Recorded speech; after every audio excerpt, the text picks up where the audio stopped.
Hey everyone, I'm 32, male, and I've been married to my wife, 29, female, for the past 2 years. We met when she joined the company I was a senior manager at right after her graduation, and after working with her for 3 years, our relationship started. We had been dating for about 3 years when we decided that we were both ready to tie the knot, and that's how I got married. The reason I'm telling you all this is so that you understand my wife and I had known each other for a while before we started dating. We took our time to start dating, and similarly, we took our time before we got married. She knows me. She knows me better than anyone in this world, which is why the betrayal hurt me so much.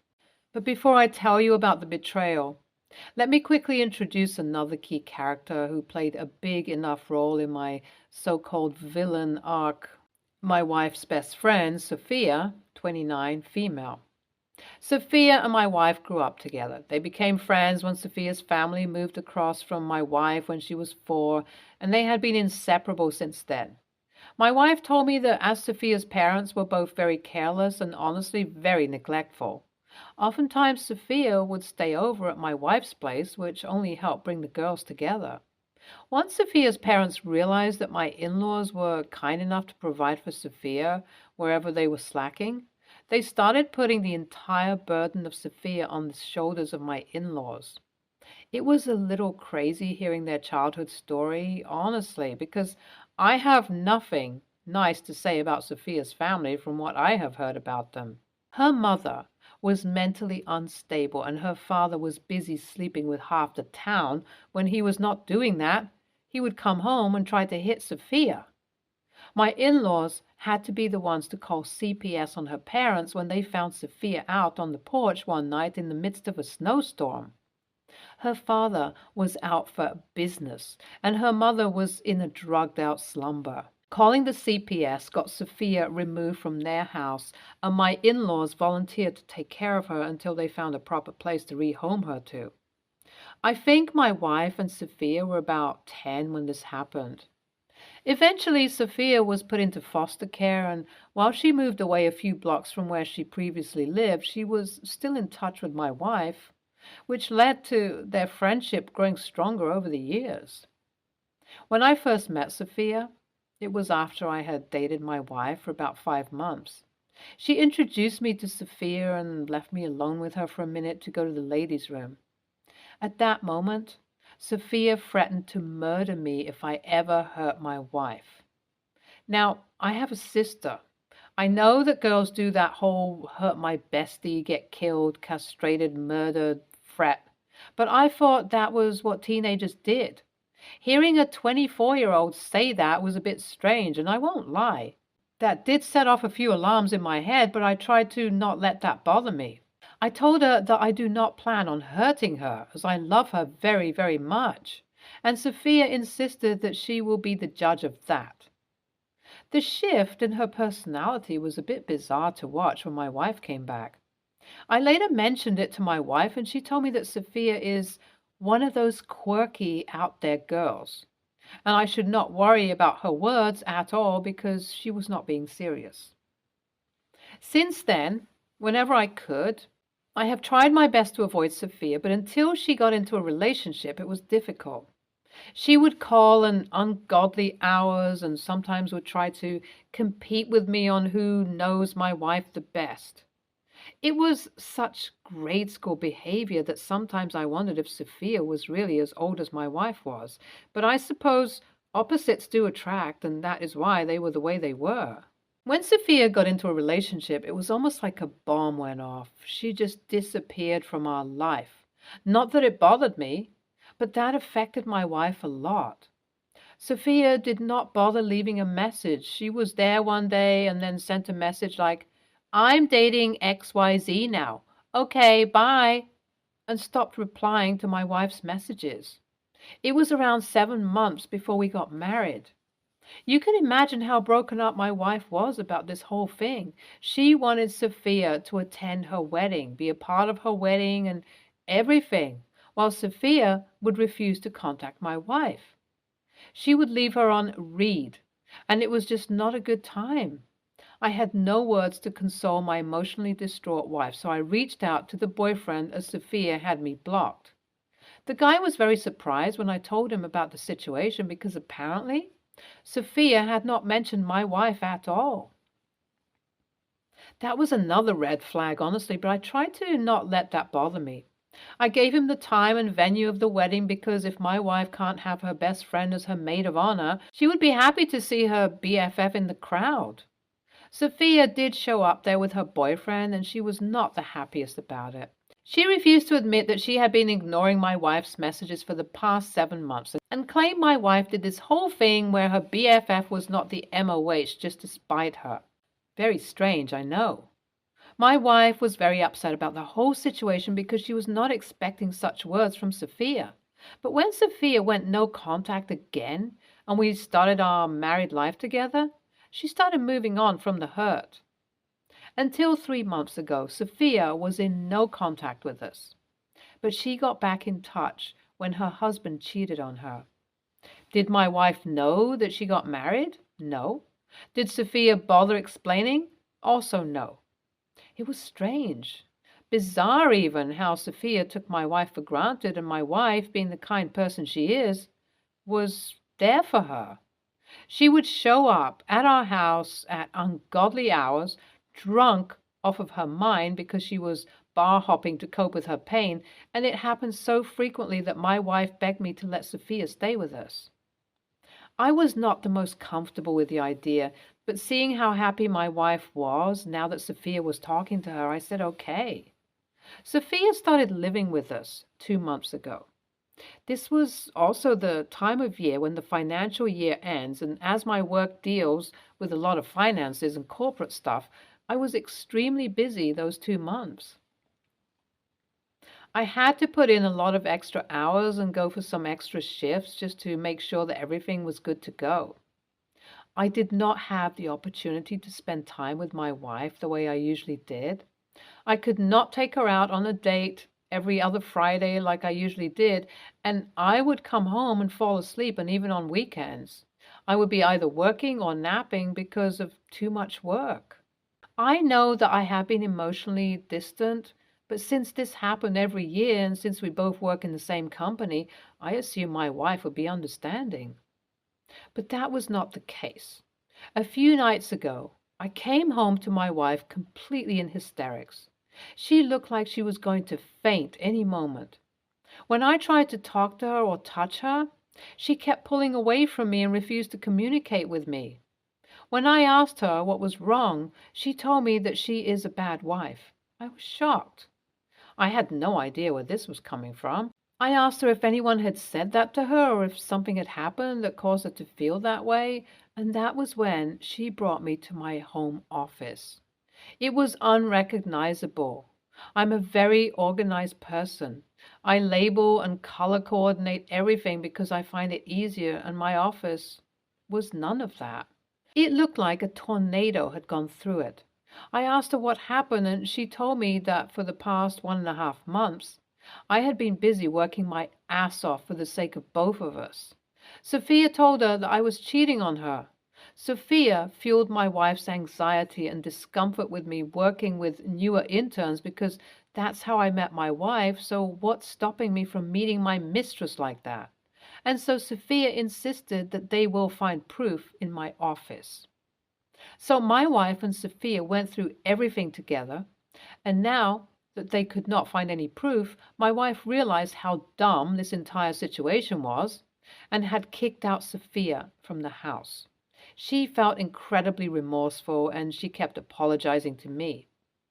I felt so betrayed, and honestly, at the moment, I was not thinking straight at all. I knew that my wife was extremely kind-hearted whenever Sophia was in the picture, but this was simply not done. I asked my wife to stay at the house alone tonight and at least do her best to clean up the mess she created while I stayed over at a hotel because I needed some space. My wife begrudgingly agreed. When I was at the hotel and all alone, I remembered something. One day, while a bit drunk, Sophia mentioned how her license is no longer valid due to her drinking and driving, and I did not see her car in the driveway when I left the house. So I called the police and told her. They caught her behind the wheel while driving under the influence, and it is not looking good for her. I have been home since then, and my wife is pretty distressed over this situation. I feel like a villain, and I don't know if it's a good thing or bad thing, honestly, so here I am. Update 1. Hey everyone, thank you for telling me your honest opinions. I appreciate it very much. Sophia can't weasel her way out of this situation as she has 3 DUI, and this one was her 4th one, along with a few unpaid tickets. So she's looking at a good chunk of money. She asked my wife for the money, and I told my wife that if she gave her that money, I would be very upset and our relationship would end there because, in my eyes, Sophia was the one who tried to ruin our relationship, and my wife should not be helping her. My wife listened to me and did not give her the money, which earned her a block from Sophia. I can't say I'm too upset about it. Sophia dared to call my in-laws and give them a horrible retelling of the situation. Except she got one thing right. I was the one who told on her. In her story, I brainwashed my wife into abandoning her after I complained about her to the police and that it is not acceptable, and that my wife's parents, my in-laws, should be held responsible. Thankfully, my father-in-law called me to ask me about what happened truly, and I gave him every detail. I told him that I did complain against her because I did not like that she was spewing her boozed-out nonsense on my wife and influencing my wife to doubt our relationship. Father-in-law told me that I should work on my marriage with my wife because if Sophia's words were enough to trigger such insecurities, there must be some underlying issues, and he also told me that they will not be paying for Sophia's things as they too don't support her bad behaviors. When they told her about that, she screamed at them and blocked them as well, or so I learned from mother-in-law. Mother-in-law also asked me to be honest with my wife about my complaining about Sophia to the police and about our marriage. My in-laws did give me some solid advice, so I think it is about time I come clean with my wife. Update 3. My wife forgave me for complaining about Sophia. She told me that while from her perspective she thinks I overreacted, she understands how from my perspective it was a good thing to do as I am justified in my wants to hurt someone who hurt me. I also suggested that we work on her insecurities and her toxic friendship with Sophia, as you guys have mentioned. I have shown her this post, and I think this whole situation brought us closer because, thanks to all of your comments, she is starting to see the pattern of Sophia's toxic behavior. I really cannot thank you guys enough. NTA, OP, maybe not a villain. I think you're more of a morally gray hero because I'd have done the same thing. Also, is it just me or does Sophia seem extremely toxic? Like, no, that ain't a good friend. Please tell your wife to not let her back in because it is not healthy at all. Next story. A brief history. I met my now ex-boyfriend while doing volunteer work. Frankly, he's not been the nicest to me. He is just nice enough, just often enough to have had me convinced that he loved me. It's easier to see in retrospect. A few weeks before this incident, I booked both of us plane tickets to Germany. He needs to go there to stay with family as he doesn't have anywhere to live here now his current lease is up. The plan was for him to fly one way and for me to go with him for a short stay, then return home by myself. We were supposed to leave today. Now, on to what happened. In between his lease ending and flying abroad, X has been staying at a friend's house in a more rural area, and I was invited to visit while his friend was away. We got to the house and my ex started to make dinner for us. We were joking back and forth, being affectionate, and then in one moment he flipped. I had gone to hug him when he wanted to peel potatoes, and he just started yelling. I honestly cannot come up with a bigger reason for him losing his temper aside from that hug. It was so out of the blue. And I'll admit, at that moment, I had a panic attack. My distress only served to escalate his anger. He told me to get out, that there was a bus stop down the street, that I'd better hope to get there in time. I gathered my things and left, and thankfully did manage to catch a bus. After that initial period of shock, I realized I could never go back to him. I definitely couldn't go to a foreign country with him.